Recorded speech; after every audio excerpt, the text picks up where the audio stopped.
It's an opportunity to be here today to allow the President-elect to take your questions. After the President-elect makes some remarks, he will introduce Ms. Sherry Dillon, a prominent attorney in Washington, D.C. with the prestigious firm of Morgan Lewis, who structured the agreements pursuant to the President's business arrangement, and she will give brief remarks. Before we start, I want to bring your attention to a few points on the report that was published in BuzzFeed last night. It's frankly outrageous and highly irresponsible for a left-wing blog that was openly hostile to the President-elect's campaign to drop highly salacious and flat-out false information on the internet just days before he takes the oath of office. According to BuzzFeed's own editor, there are some serious reasons to doubt the allegations in the report. The executive editor of the New York Times also dismissed the report by saying it was, quote, totally unsubstantiated, echoing the concerns that many other reporters expressed on the internet. The fact that BuzzFeed and CNN made the decision to run with this unsubstantiated claim is a sad and pathetic attempt to get clicks. The report is not an intelligence report, plain and simple. One issue that the report talked about was the relationship of three individuals associated with the campaign. These three individuals, Paul Manafort, Michael Cohen, and Carter Page. Carter Page is an individual who the President-elect does not know and was put on notice months ago by the campaign. Paul Manafort has adamantly denied any of this involvement, and Michael Cohen, who is said to have visited Prague in August and September, did not leave or enter the United States during this time. We asked him to produce his passport to confirm his whereabouts and the dates in question, and there was no doubt that he was not in Prague. In fact, Mr. Cohen has never been in Prague. A new report actually suggests that Michael Cohen was at the University of Southern California with his son at a baseball game. One report now suggests that apparently it's another Michael Cohen. For all the talk lately about fake news, this political witch hunt by some of the media is based on some of the most flimsy reporting, and it's frankly shameful and disgraceful. With that, it is my honor to introduce the next Vice President of the United States, Mike Pence.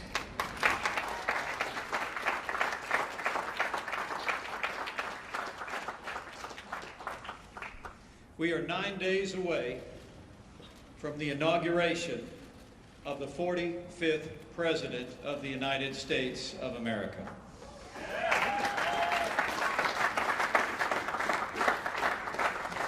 I'm profoundly honored and humbled that I will take the oath of office to serve as Vice President of the United States 9 days from today, but I'm even more honored to stand shoulder to shoulder with a new president who will make America great again. Now, the President-elect's leadership and his energy during the campaign was impressive, but as the chairman of the transition effort, I can assure the American people that his energy and his vision during the course of this transition has been even more inspiring. To see the way he has brought together men and women of extraordinary capability at a historic pace in this cabinet. 19 of the 21 cabinet officials have been announced, 9 committee hearings already scheduled, 7 more soon to go on the books in the next several days, and it is a compilation of men and women with an unprecedented caliber of leadership and background to help this administration move our nation forward. Perhaps that's why there's been such a concerted effort by some in the mainstream media to delegitimize this election and to demean our incoming administration. You know, I have long been a supporter of a free and independent press, and I always will be. But with freedom comes responsibility. And the irresponsible decision of a few news organizations to run with a false and unsubstantiated report when most news organizations resisted the temptation to propagate this fake news can only be attributed to media bias, an attempt to demean the President-elect and our incoming administration, and the American people are sick and tired of it.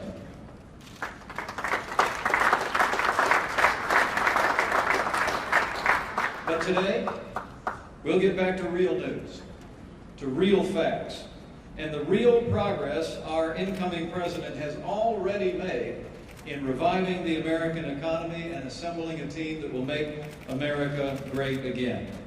And we'll hear from the President-elect about issues that are of paramount importance to the American people today.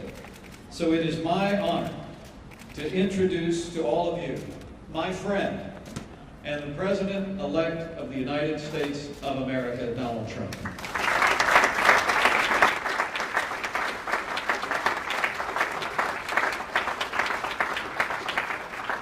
Thank you very much. It's very familiar territory, news conferences, because we used to give them on a almost daily basis. I think we probably maybe won the nomination because of news conferences, and it's good to be with you.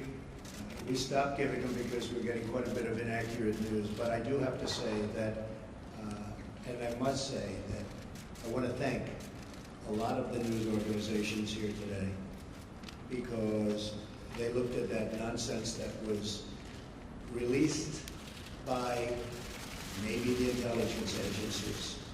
Who knows? But maybe the intelligence agencies, which would be a tremendous blot on their record if they in fact did that. A tremendous blot. Because a thing like that should have never been written, it should never have been had, and it should certainly never have been released. But I want to thank a lot of the news organizations, for some of whom have not treated me very well over the years. A couple in particular, and they came out so strongly against that fake news and the fact that it was written about by primarily one group and one television station.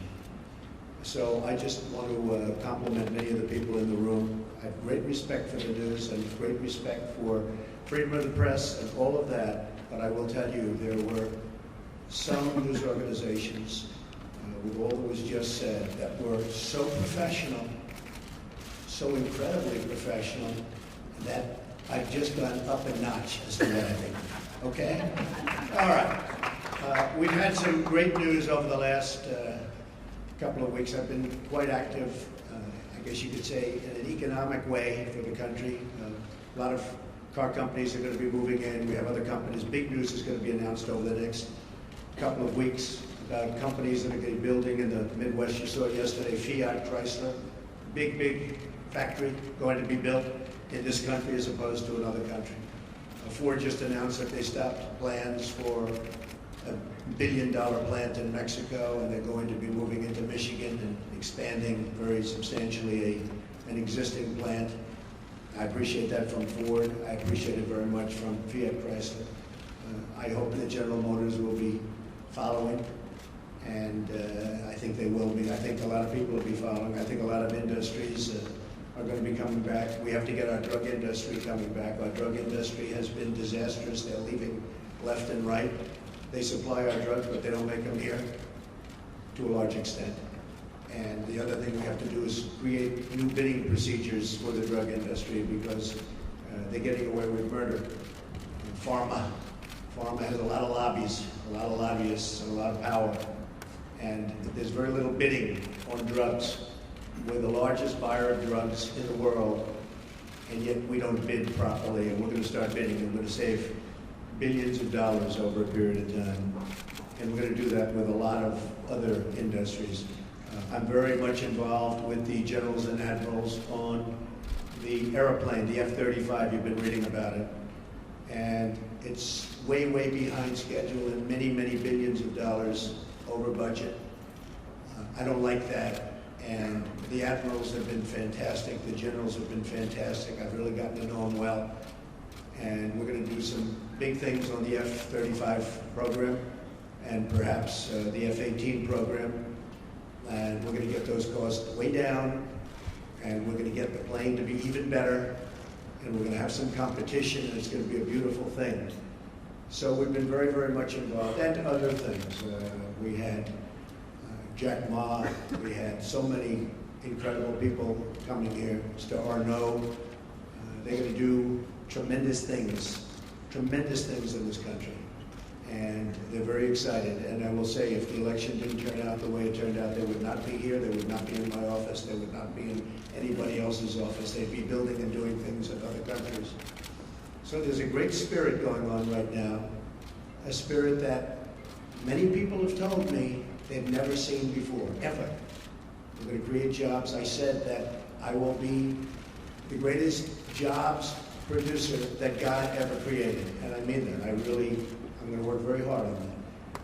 We need certain amounts of other things, including a little bit of luck, but I think we're going to do a real job, and I'm very proud of what we've done, and we haven't even gotten there yet. I look very much forward to the inauguration. It's going to be a beautiful event.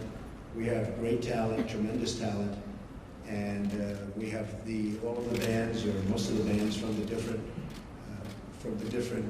segments of the military. And I've heard some of these bands over the years. They're incredible. We're going to have a very, very elegant day. The 20th is going to be something that will be very, very special, very beautiful. And I think we're going to have massive crowds because we have a movement. It's a movement like the world has never seen before. It's a movement that a lot of people didn't expect. And even the polls, although some of them did get it right, but many of them didn't. That was a beautiful scene on November 8th as those states started to pour in. And we focused very hard on those states, and they really reciprocated. And those states are going to have a lot of jobs, and they're going to have a lot of security. They're going to have a lot of good news for their veterans. And by the way, speaking of veterans, I appointed today the head secretary of the Veterans Administration, David Shulkin, and we'll do a news release in a little while. I'll tell you about David. He's fantastic. He's fantastic. He will do a truly great job. One of the commitments I've made is that we're going to straighten out the whole situation for our veterans. Our veterans have been treated horribly. They're waiting in line for 15, 16, 17 days. Cases where they go in and they have a minor early stage form of cancer. They can't see a doctor. By the time they get to the doctor, they're terminal. It's not going to happen. It's not going to happen. So David is going to do a fantastic job. We're going to be talking to a few people also to help David. And we have some of the great hospitals of the world going to align themselves with us on the Veterans Administration, like the Cleveland Clinic, like the Mayo Clinic, a few more that we have. And we're going to set up a group. These are hospitals that have been the top of the line, the absolute top of the line. And they're going to get together with their great doctors. Dr. Toby Cosgrove, as you know, from the Cleveland Clinic, has been very involved. Ike Perlmutter has been very, very involved, one of the great men of business. And we're going to straighten out the VA for our veterans. I've been promising that for a long time. And something I feel very, very strongly. So you'll get the information on David, and I think you'll be very impressed with the job he does. We looked long and hard. We interviewed at least 100 people, some good, some not so good, but we had a lot of talent, and we think this selection will be something that will, with time, straighten it out, and straighten it out for good, because our veterans have been treated very unfairly. Okay, questions? Yes, John? Thank you.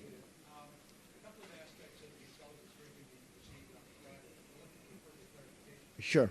First of all, did the heads of the intelligence agencies provide you with a two-page summary of these unsubstantiated allegations? And secondly to that, the broader question, do you accept their opinion that Vladimir Putin ordered the hack of the DNC and the attempted hack of the RNC? And if you do, how will that color your attempt to build a relationship with a leader who has been accused of committing an act of espionage? Okay, first of all, these meetings, as you know, are confidential, classified. So I'm not allowed to talk about what went on in a meeting.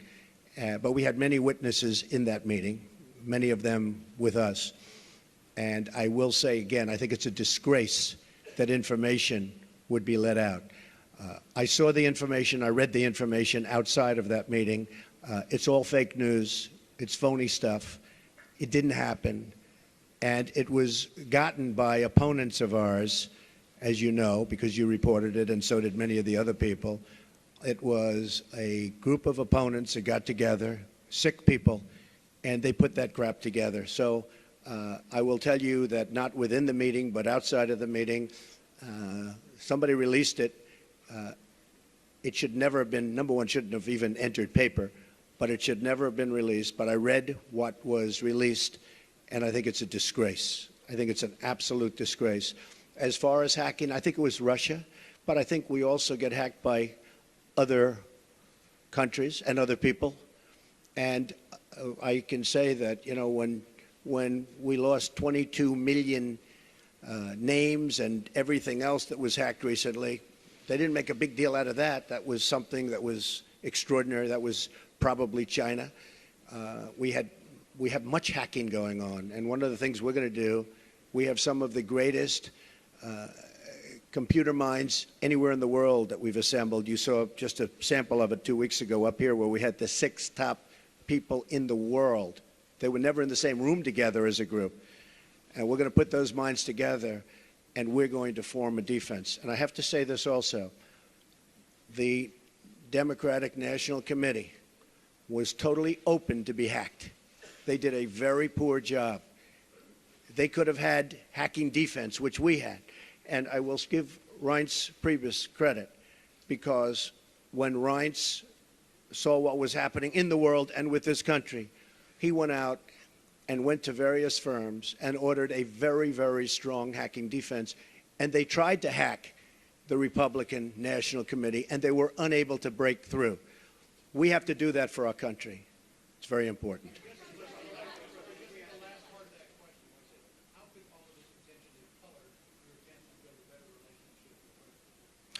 Well, you know, President Putin and Russia put out a statement today that this fake news was indeed fake news. They said it totally never happened. Now, somebody would say, oh, of course he's going to say that. I respected the fact that he said that. And I'll be honest, I think if he did have something, they would have released it. They would have been glad to release it. I think, frankly, had they broken into the Republican National Committee, I think they would have released it, just like they did about Hillary and all of the horrible things that her people, like Mr. Podesta, said about her. I mean, what he said about her was horrible. If somebody said about me what Podesta said about Hillary, I was the boss, I would have fired him immediately, or that person, because what he said about her was horrible. But remember this, we talk about the hacking, and hacking's bad, and it shouldn't be done. But look at the things that were hacked. Look at what was learned from that hacking. That Hillary Clinton got the questions to the debate and didn't report it? That's a horrible thing. That's a horrible thing. Can you imagine that if Donald Trump got the questions to the debate, it would have been the biggest story in the history of stories, and they would have said, immediately you have to get out of the race. Nobody even talked about it. It's a very terrible thing. Yeah.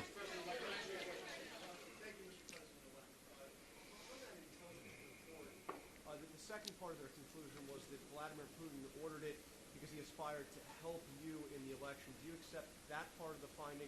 And will you undo what President Obama did to punish the Russians for this? Well, if Putin likes Donald Trump, I consider that an asset, not a liability, because we have a horrible relationship with Russia. Russia can help us fight ISIS, which, by the way, is number one tricky. I mean, if you look, this administration created ISIS by leaving at the wrong time. The void was created, ISIS was formed. If Putin likes Donald Trump, guess what, folks? That's called an asset, not a liability. Now, I don't know that I'm going to get along with Vladimir Putin. I hope I do, but there's a good chance I won't. And if I don't, do you honestly believe that Hillary would be tougher on Putin than me? Does anybody in this room really believe that? Give me a break.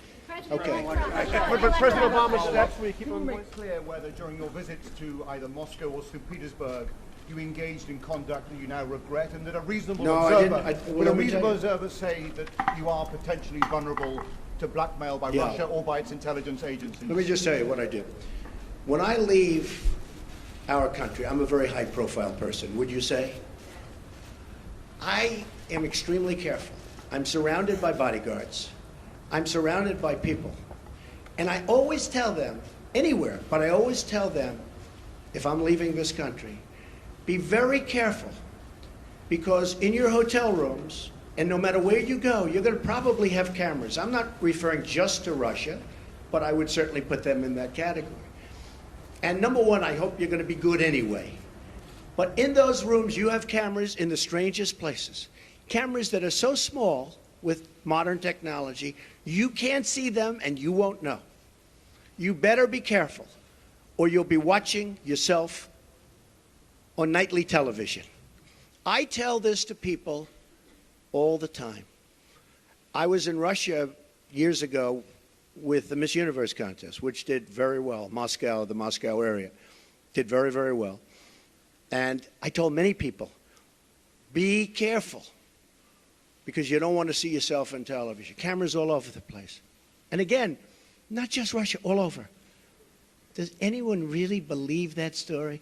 I'm also very much of a germaphobe, by the way. Believe me.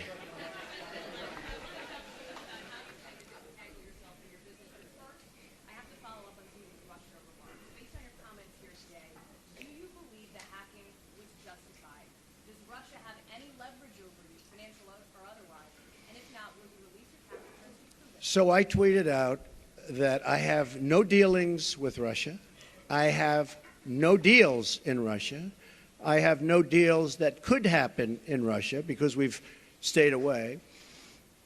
And I have no loans with Russia. As a real estate developer, I have very, very little debt. I have assets that are, and now people have found out how big the company is. I have very little debt. I have very low debt. But I have no loans with Russia at all. And I thought that was important to put out. I certified that. So I have no deals, I have no loans, and I have no dealings. We could make deals in Russia very easily if we wanted to. I just don't want to because I think that would be a conflict. So I have no loans, no dealings, and no current pending deals. Now, I have to say one other thing. Over the weekend, I was offered $2 billion to do a deal in Dubai with a very, very, very amazing man, a great, great developer from the Middle East, Hussein Damak, a friend of mine, great guy, and was offered $2 billion to do a deal in Dubai, number of deals. And I turned it down. I didn't have to turn it down because, as you know, I have a no conflict situation because I'm president, which is, I didn't know about that until about 3 months ago, but it's a nice thing to have. But I don't want to take advantage of something. I have something that others don't have. Vice President Pence also has it. I don't think he'll need it. I have a feeling he's not going to need it.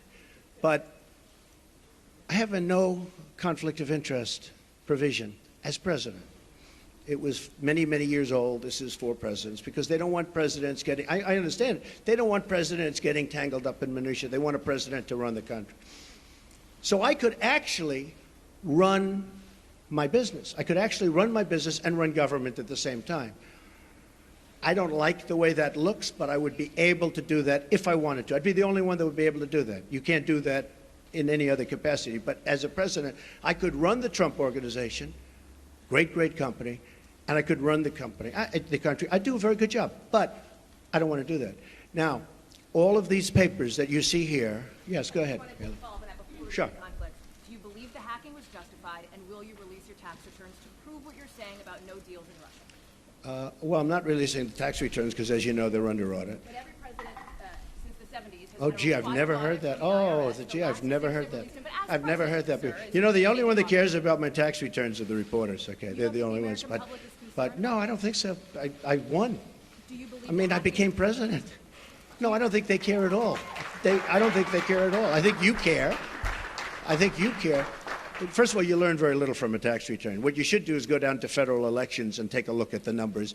And actually, people have learned a lot about my company, and now they realize my company is much bigger, much more powerful than they ever thought. We're in many, many countries, and I'm very proud of it. And what I'm going to be doing is my two sons, who are right here, Don and Eric, are going to be running the company. They are going to be running it in a very professional manner. They're not going to discuss it with me. Again, I don't have to do this. They're not going to discuss it with me. And with that, I'm going to bring up Sherry Dillon, and she's going to go, these papers are just some of the many documents that I've signed, turning over complete and total control to my sons. Sir, can we ask you one more question on Russia, though, sir? Good morning. It's my honor and privilege to be here today at President-elect Trump's request. He's asked me, as you just heard, to speak about the conflicts of interest and the steps he's taking. As you know, the business empire built by President-elect Trump over the years is massive, not dissimilar to the fortunes of Nelson Rockefeller when he became vice president. But at that time, no one was so concerned.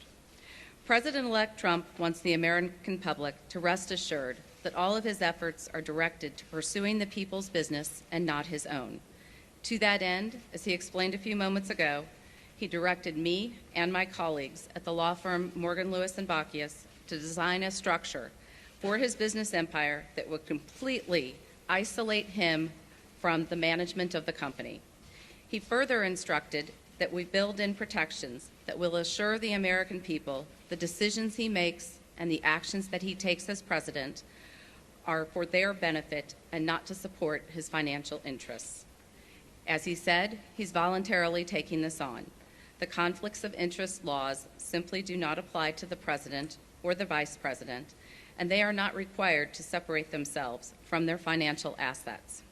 The primary conflicts of interest statute, since some have questioned this, is Section 18 U.S.C. 208, and it's simply inapplicable by its terms. And this is not just our interpretation. It's Congress itself who made this clear in 1989 when it amended Section 18 U.S.C. 202 to state that, except as otherwise provided, the terms office and employee in Section 208 shall not include the president. Even so, President-elect Trump wants there to be no doubt in the minds of the American public that he is completely isolating himself from his business interests.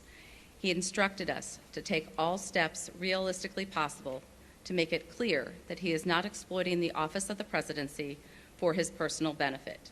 He also sought the guidance of individuals who are familiar with and have worked extensively in the fields of government ethics and constitutional law. Critical to the Morgan Lewis team is Fred Fielding, standing here to our side and with us today. And many of you have known him. He has served several presidents over the years, including serving as counsel to Presidents Ronald Reagan and George W. Bush, as well as serving on President George H.W. Bush's Commission on Federal Ethics Law Reform, and he also held the position of Vice Chair of the Ethics Resource Center. Mr. Fielding has been extensively involved with and approved this plan.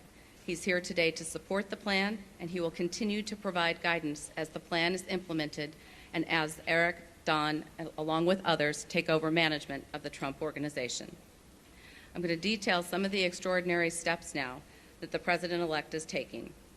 First, President-elect Trump's investments in business assets, commonly known as the Trump Organization, comprising hundreds of entities, which again, if you all go and take a look at his financial disclosure statement, the pages and pages and pages of entities have all been or will be conveyed to a trust prior to January 20th. Here is just some of the paperwork that's taking care of those actions. Second, through the trust agreement, he has relinquished leadership and management of the Trump Organization to his sons, Don and Eric, and a longtime Trump executive, Alan Weisselberg.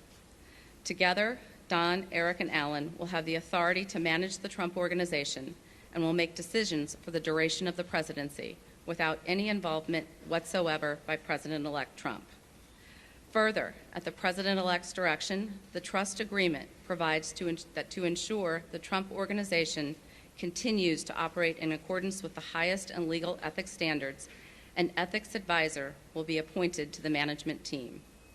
The written approval of the ethics advisor will be required for new deals, actions, and transactions that could potentially raise ethics or conflicts of interest concerns. President-elect Trump, as well as Don, Eric, and Alan, are committed to ensuring that the activities of the Trump Organization are beyond reproach and cannot be perceived to be exploitive of the office of the presidency. President-elect Trump will resign from all officer and other positions he holds with the Trump Organization entities. Further, in addition, his daughter Ivanka will have no further involvement with or management authority whatsoever with the Trump Organization. As she and Jared move their family to D.C., Ivanka will be focused on settling her children into their new homes and their new schools. The President-elect has also already disposed of all of his investments in publicly traded or easily liquidated investments. As a result, the trust will have two types of assets. First, it will hold liquid assets, cash, cash equivalents, and treasuries, and perhaps some positions in a government-approved diversified portfolio, one that is consistent with the regulations from the Office of Government Ethics. Second, the trust is going to hold his pre-existing, illiquid, but very valuable business assets, the ones that everyone here is familiar with: Trump owned, operated, and branded golf clubs, commercial rental property, resorts, hotels, rights to royalties from pre-existing licenses of Trump Marks, Productions, and Goods. So things like Trump Tower, Mar-a-Lago, all of his other business assets, 40 Wall Street, will all be in the trust. Through instructions in the trust agreement, President-elect Trump first ordered that all pending deals be terminated. This impacted more than 30 deals, many of which were set to close by the end of 2016. As you can well imagine, that caused an immediate financial loss of millions of dollars, not just for President-elect Trump, but also for Don, Ivanka, and Eric. The trust agreement, as directed by President Trump, imposes severe restrictions on new deals. No new foreign deals will be made whatsoever during the duration of President Trump's presidency. New domestic deals will be allowed, but they will go through a vigorous vetting process. The President-elect will have no role in deciding whether the Trump Organization engages in any new deal, and he will only know of a deal if he reads it in the paper or sees it on TV. Because any new deal could, and I emphasize could, be perceived as causing a conflict or as exploiting the office of the presidency, new deals must be vetted with the ethics advisor, whose role will be to analyze any potential transactions for conflicts and ethics issues. The ethics advisor will be a recognized expert in the field of government experts. Again, his role will be to scrutinize the new deals and the actions, and any new deal must receive written approval. To further reinforce the wall that we are building between President-elect Trump and the Trump Organization, President-elect Trump has ordered, through his trust agreement, to sharply limit his information rights. Reports will only be available and reflect profit and loss on the company as a whole. There will be no separate business-by-business accounting. Another step that President-elect Trump has taken is he created a new position at the Trump Organization, the position of Chief Compliance Counsel, whose responsibility will be to ensure that the Trump businesses, again, are operating at the highest levels of integrity and not taking any actions that could be perceived as exploiting the office of the presidency. He has also directed that no communications of the Trump Organization, including social media accounts, will reference or be tied to President-elect Trump's role as President of the United States or the office of the presidency. In sum, all of these actions, complete relinquishment of management, no foreign deals, ethics advisor approval of deals, sharply limited information rights, will sever President-elect Trump's presidency from the Trump Organization. Some have asked questions. Why not divest? Why not just sell everything? Form a blind trust? And I'd like to turn to addressing some of those questions now. Selling, first and foremost, would not eliminate possibilities of conflicts of interest. In fact, it would exacerbate them. The Trump brand is key to the value of the Trump Organization's assets. If President-elect Trump sold his brand, he would be entitled to royalties for the use of it, and this would result in the trust retaining an interest in the brand without the ability to assure that it does not exploit the office of the presidency. Further, whatever price was paid would be subject to criticism and scrutiny. Was it too high? Is there pay for play? Was it too much paid to curry favor with the president-elect? And selling his assets without the rights to the brand would greatly diminish the value of the assets and create a fire sale. President-elect Trump should not be expected to destroy the company he built. This plan offers a suitable alternative to address the concerns of the American people. And selling the entire Trump Organization isn't even feasible. Some people have suggested that the president-elect sell the business to his adult children. This would require massive third-party debt sourced with multiple lenders whose motives and willingness to participate would be questioned and undoubtedly investigated. And if the president-elect were to finance the sale himself, he would retain the financial interests in the assets that he owns now.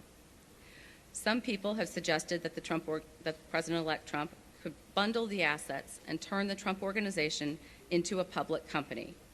Anyone who's ever gone through this extraordinarily cumbersome and complicated process knows that it is a non-starter. It is not realistic, and it would be inappropriate for the Trump Organization. Some people have suggested a blind trust, but you cannot have a totally blind trust with operating businesses. President Trump can't unknow he owns Trump Tower, and the press will make sure that any new developments at the Trump Organization are well publicized. Further, it would be impossible to find an institutional trustee that would be competent to run the Trump Organization. The approach he is taking allows Don and Eric to preserve this great company and its iconic assets. And this approach is best from a conflicts and ethics perspective. It creates a complete separation from President-elect Trump and separates him and prevents him from participating in the business, imposes strict limits on what the trustees can do, and requires the assent of any ethics advisor to a new deal. I'm going to turn to one last topic today that has been of interest lately, called emoluments. That's a word I think we've all become familiar with and perhaps had not heard before. And we're going to describe some other actions the President-elect Trump is taking to avoid even the appearance of a conflict. Emoluments comes from the Constitution. The Constitution says officials may not accept gifts, titles of nobility, or emoluments from foreign governments with respect to their office, and that no benefit should be derived by holding an office. The so-called emoluments clause has never been interpreted, however, to apply to fair value exchanges that have absolutely nothing to do with an office holder. No one would have thought when the Constitution was written that paying your hotel bill was an emolument. Instead, it would have been thought of as a value for value exchange, not a gift, not a title, and not an emolument. But since President-elect Trump has been elected, some people want to define emoluments to cover routine business transactions, like paying for hotel rooms. They suggest that the Constitution prohibits the businesses from even arm's-length transactions that the President-elect has absolutely nothing to do with and isn't even aware of. These people are wrong. This is not what the Constitution says. Paying for a hotel room is not a gift or a present, and it has nothing to do with an office. It's not an emolument. The Constitution does not require President-elect Trump to do anything here. But just like with conflicts of interest, he wants to do more than what the Constitution requires. So President-elect Trump has decided, and we are announcing today, that he is going to voluntarily donate all profits from foreign government payments made to his hotels to the United States Treasury. This way, it is the American people who will profit. In sum, I and President-elect's other advisors at Morgan Lewis have determined the approach we've outlined today will avoid potential conflicts of interest or concerns regarding exploitation of the office of the presidency without imposing unnecessary and unreasonable losses on the President-elect and his family. We believe this structure and these steps will serve to accomplish the President-elect's desire to be isolated from his business interests and give the American people confidence that his sole business and interest is in making America great again, bringing back jobs to this country, securing our borders, and rebuilding our infrastructure. The American people were well aware of President-elect Trump's business empire and financial interests when they voted. Many people voted for him precisely because of his business success. President-elect Trump wants to bring this success to all Americans. Thank you.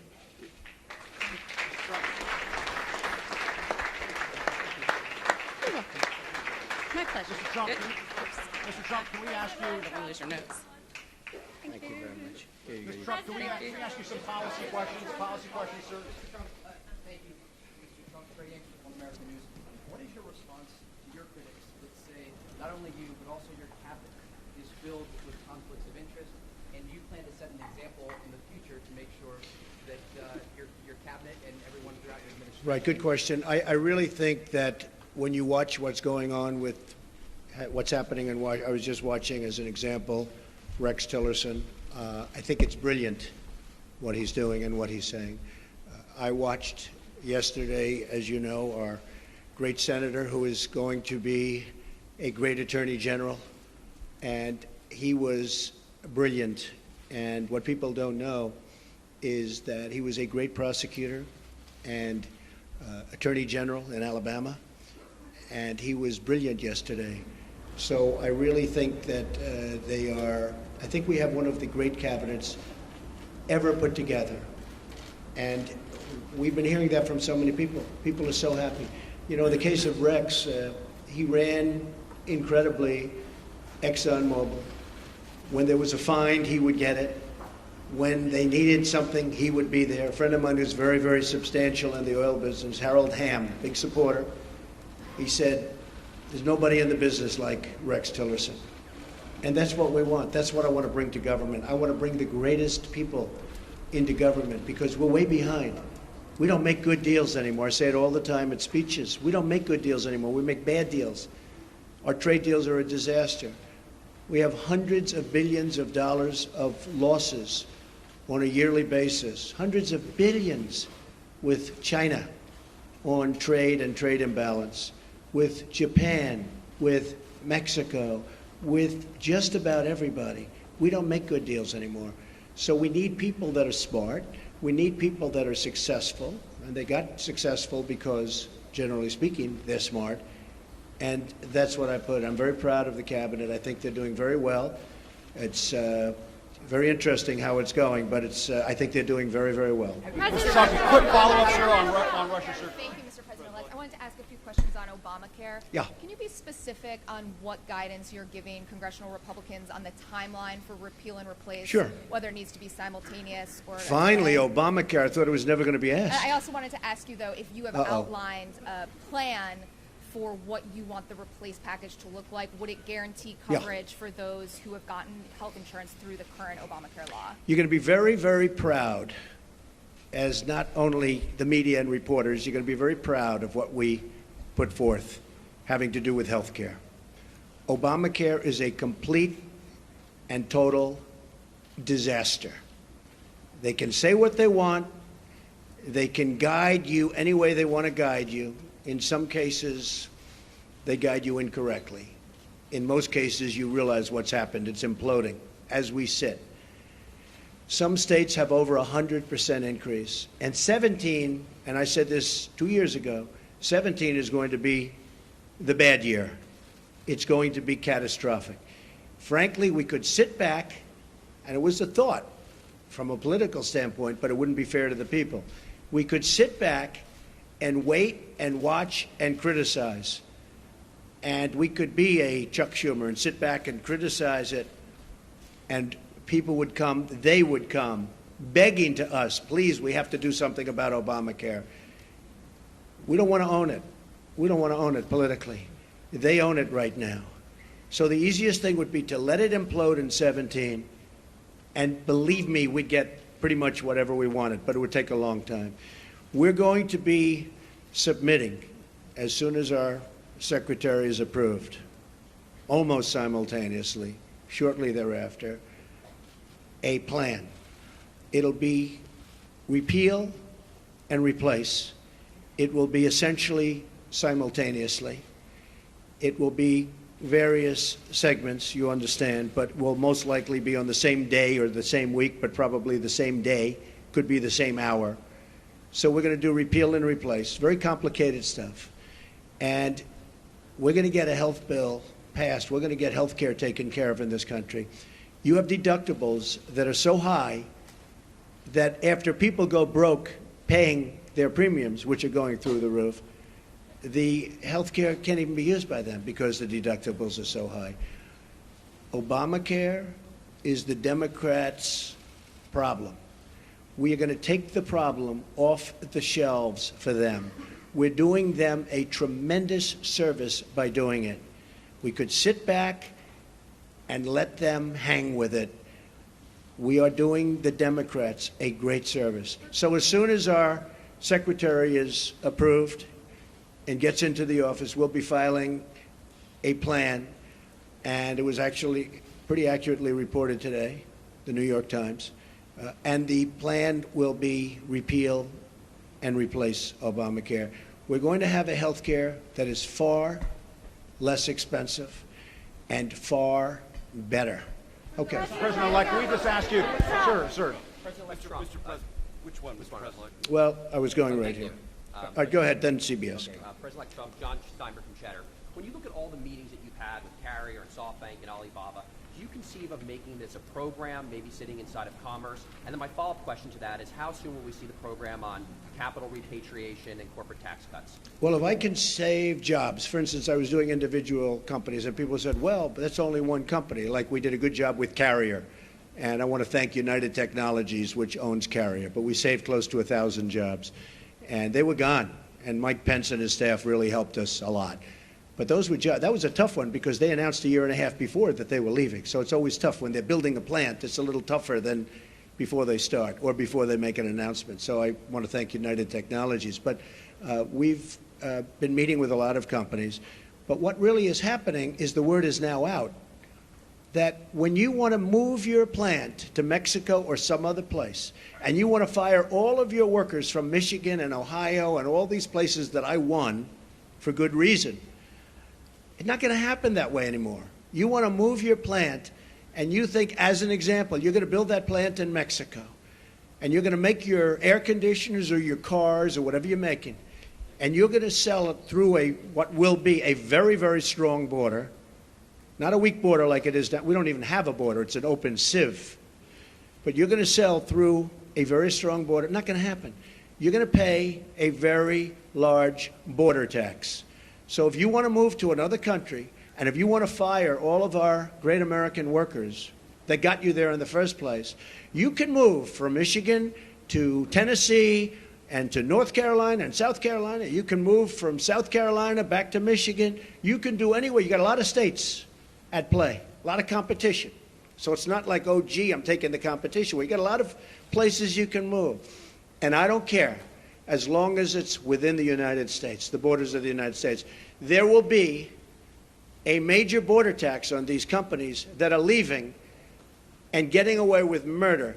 And if our politicians had what it takes, they would have done this years ago, and you'd have millions more workers right now in the United States that are 96 million really wanting a job and they can't get. You know that story, the real number. That's the real number. So that's the way it is. Okay, go ahead. President-elect, I have a question about the Supreme Court and border Yes. security, but I also want you to ask you about something you said on Twitter this morning. Are we living in Nazi Germany? What were you driving at there? Do you have a problem with the intelligence community? And on the Supreme Court, what's your timeline? You said a while ago you were down to 4. Have you conducted those interviews yet? What's your timeline for nominating? And on the border fence, it now appears clear U.S. taxpayers will have to pay for it up front. What is your plan? That's not clear at all. Okay, I got it. To pay for it? I got it. You have any more? On the fence.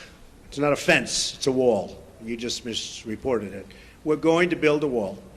I could wait about a year and a half until we finish our negotiations with Mexico, which will start immediately after we get to office, but I don't want to wait.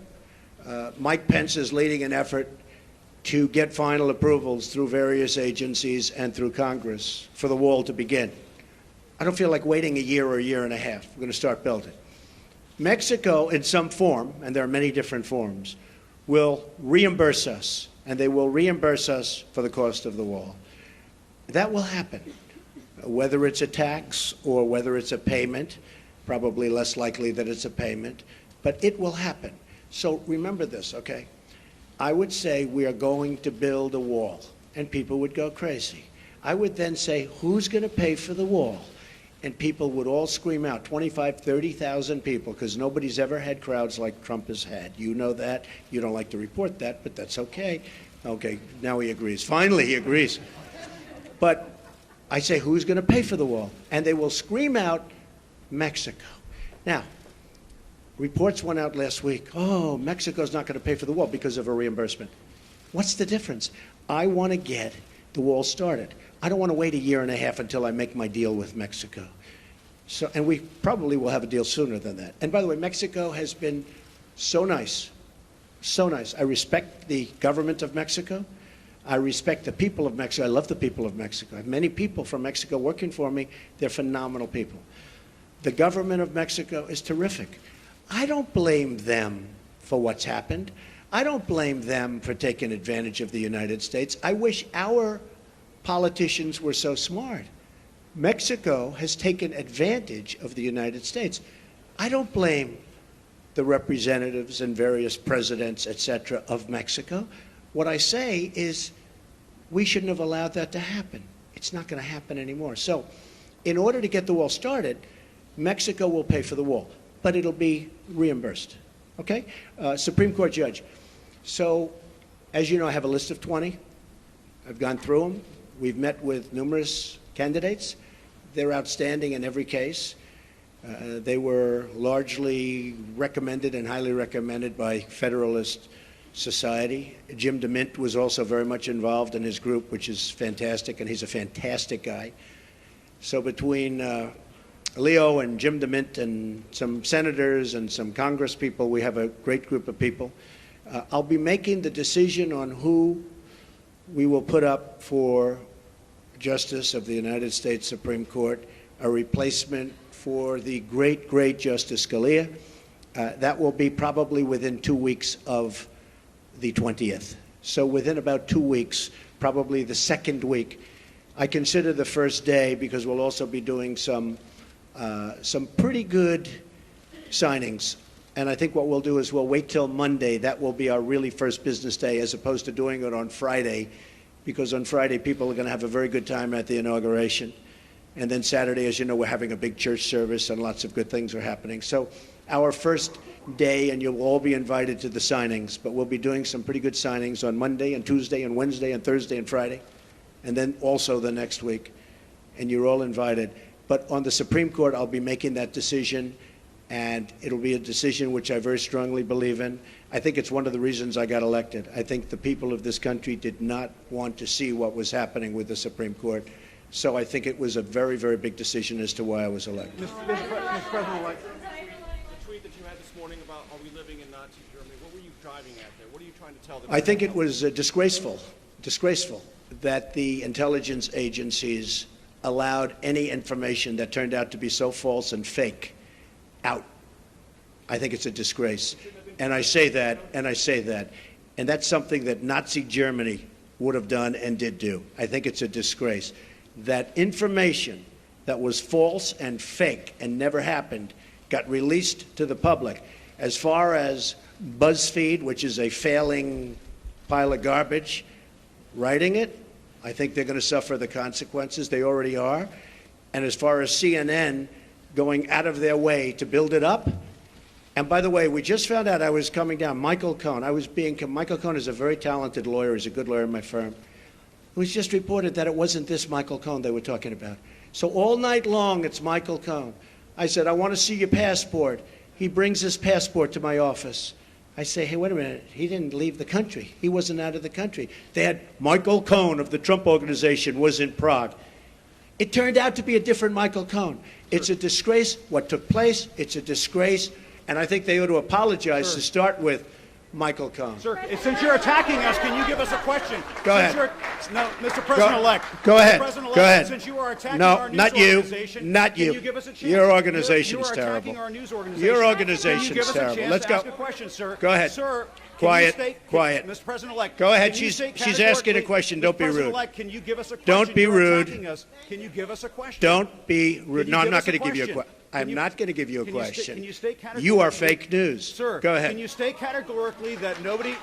No, Mr. President-elect, that's not go appropriate. Ahead. President Obama went too far with the sanctions he put on Russia after the hacking. Do you think I don't say he went too far. No. Will you roll them back? No. What do you think of Lindsey Graham's I don't say... plan to send you a bill for tougher ones? Plans to send me a bill for what? For tougher sanctions. I hadn't heard Lindsey Graham was going to do that. Lindsey Graham. I've been competing with him for a long time, and he's going to crack that 1% barrier one day. I didn't realize Lindsey Graham's still at it. It's all right. I think Lindsey Graham's a nice guy, actually. I've heard that he's a nice guy, and I've been hearing it. Yeah, go ahead. Go ahead. You've been waiting. Go ahead. As far as we understand, the intelligence community... Stand up, please. Yeah, Ian Panel from BBC News. Ian Panel from BBC News. BBC News, that's another beauty. Yeah, thank you. Thank you. As far as we understand it, the intelligence community are still looking at these allegations as false news, as you describe it. If they come back with any kind of conclusion that any of it stands up, that any of it is true, will you consider your position, or would you think... There's nothing they can come back with. Okay, yes, go ahead. Can you Go ahead. This decision to publish fake news and all the problems that we've seen throughout the media over the course of the election, what reforms do you recommend for this industry here? Well, I don't recommend reforms. I recommend people that are that have some moral compass. I've been hearing more and more about a thing called fake news, and they're talking about people that go and say all sorts of things. But I will tell you, some of the media outlets that I deal with are fake news, more so than anybody. I could name them, but I won't bother. But you have a few sitting right in front of us. So they're very, very dishonest people. But I think it's just something we're going to have to live with. I guess the advantage I have is that I can speak back. When it happens to somebody that doesn't have that kind of a megaphone, they can't speak back. It's a very sad thing. I've seen people destroyed. I've seen people absolutely destroyed, and I think it's very unfair. So all I can ask for is honest reporters. Yes. I just want to follow up on the questions about the U.S. intelligence community and be very clear about what you're saying. Do you trust your U.S. intelligence officials, and what do you say to foreign policy experts who say you're actually weakening national security by waging this war of words against that community? Intelligence agencies are vital and very, very important. We are going to be putting in, as you know, Mr. Pompeo and others, you know the Senator, Dan Coates, we're going to be putting in some outstanding people. Within 90 days, they're going to be coming back to me with a major report on hacking. I want them to cover this situation. I also want them, however, to cover maybe most importantly, because we're hacked by everybody. You know, the United States, our government, out of a list of 17 in terms of industries, is the worst. It's number 17 in terms of protection. If you look at the retail industry, if you look at the banking industry, various industries, out of 17 industries, they put this in the category of an industry, the United States is last in terms of protecting, let's say, hacking defense. Like we had a great hacking defense at the Republican National Committee. That's why we weren't hacked. By the way, we were told they were trying to hack us, but they weren't able to hack. And I think I get some credit because I told Reince, and Reince did a phenomenal job, but I said, I want strong hacking defense. The Democratic National Committee didn't do that. Maybe that's why the country runs so badly that way. But I will tell you, wait, let me finish. Within 90 days, we will be coming up with a major report on hacking defense. How do we stop this new phenomena, fairly new phenomena? Because the United States is hacked by everybody. That includes Russia and China and everybody. Everybody. Okay. Go ahead. You said just now that you believe that Russia indeed was responsible for the hacking of the DNC and John Podesta's emails, etc. Well, Russia, but you know what? Could have been others also. But why did you spend weeks undermining the U.S. intelligence community before simply getting the facts and then making a public statement? Well, I think it's pretty sad when intelligence reports get leaked out to the press. I think it's pretty sad. First of all, it's illegal. You know, these are classified and certified meetings and reports. And I'll tell you what does happen. I have many meetings with intelligence, and every time I meet, people are reading about it. Somebody's leaking it out. So then I said, maybe it's my office. Maybe my office, because I have a lot of people, a lot of great people. Maybe it's them. And what I did is I said, I won't tell anybody. I'm going to have a meeting, and I won't tell anybody about my meeting with intelligence.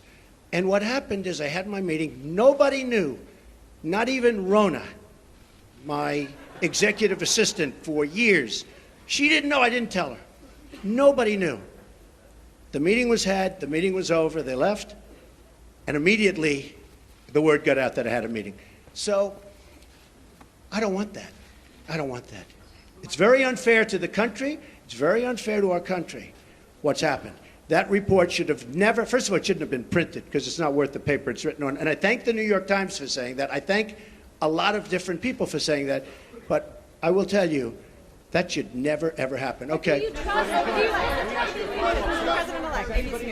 Thank you, Mr. President-elect. Can you stand here today, once and for all, and say that no one connected to you or your campaign had any contact with Russia leading up to or during the presidential campaign?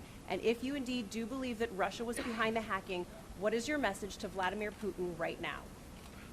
He shouldn't be doing it. He won't be doing it. Russia will have much greater respect for our country when I'm leading it than when other people have led it. You will see that. Russia will respect our country more. He shouldn't have done it. I don't believe he'll be doing it more. Now, we have to work something out, but it's not just Russia. Take a look at what's happened. You don't report it the same way. 22 million accounts were hacked in this country by China. And that's because we have no defense. That's because we're run by people that don't know what they're doing. Russia will have far greater respect for our country when I'm leading it. And I believe, and I hope, maybe it won't happen, it's possible, but I won't be given a little reset button like Hillary. Here, press this piece of plastic. Guy looked at her like, what is she doing? There's no reset button. We're either going to get along or we're not. I hope we get along, but if we don't, that's possible too. But Russia and other countries, including China, which has taken total advantage of us economically, totally advantage of us in the South China Sea by building their massive fortress. Total. Russia, China, Japan, Mexico, all countries will respect us far more than they do under past administrations. My first question. I want to thank everybody. So this is all, just so you understand, these papers, because I'm not sure that was explained properly, but these papers are all just a piece of the many, many companies that are being put into trust to be run by my two sons. And I hope at the end of 8 years I'll come back and I'll say, oh, you did a good job. Otherwise, if they do a bad job, I'll say, you're fired. Sir, Goodbye, sir, everybody. you did not answer, Goodbye. Sir, you did not answer what